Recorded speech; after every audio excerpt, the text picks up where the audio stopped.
My name is Sara. I attend the Harrisburg campus. I've been married to my husband, Tyler, for about 3 years, and I'm a special education teacher. I grew up in a house where we were spiritual and we had faith, but having a relationship with Jesus wasn't the center. Nothing significant happened that made me walk away from my faith. It just kind of naturally happened as I got older. I started to prioritize other things.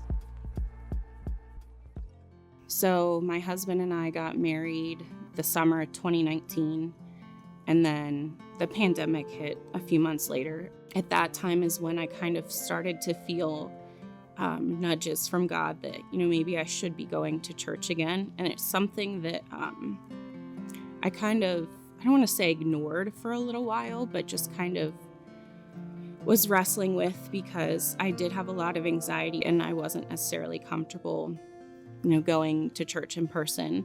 I started watching LCBC online. And then I think that I really started to dive into my relationship with God at that point. So I had been attending LCBC for about 6 or 7 months, and my husband and I had started trying to conceive our first child. We had been trying for about a year, and we did some fertility testing and found out that the chances of us conceiving naturally were pretty slim. And that was really, really challenging for me to process. I actually remember the day that I had the appointment with my doctor to kind of go over some test results was the first night of a women's Bible study here. And I just remember going into that, and everyone was introducing themselves. And at the end, we were talking about prayer requests. And in front of a room full of women I barely knew, I just felt like God saying, talk to them about this. So I brought it up, and the amount of support I got from strangers on a day that was really challenging was very inspiring to me. And I met some incredible women who've struggled with fertility as well.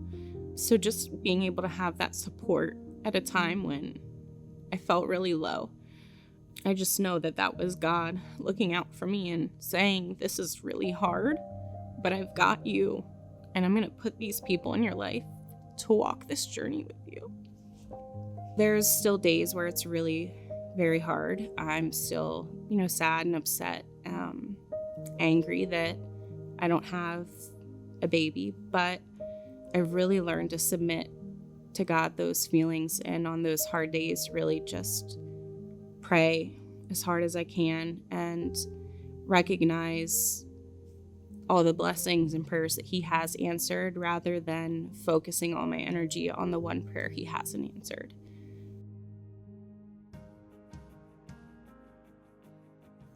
Looking back, when I started to kind of feel those nudges to go back to church, I think He knew this struggle was coming. He knew our fertility journey wouldn't be easy.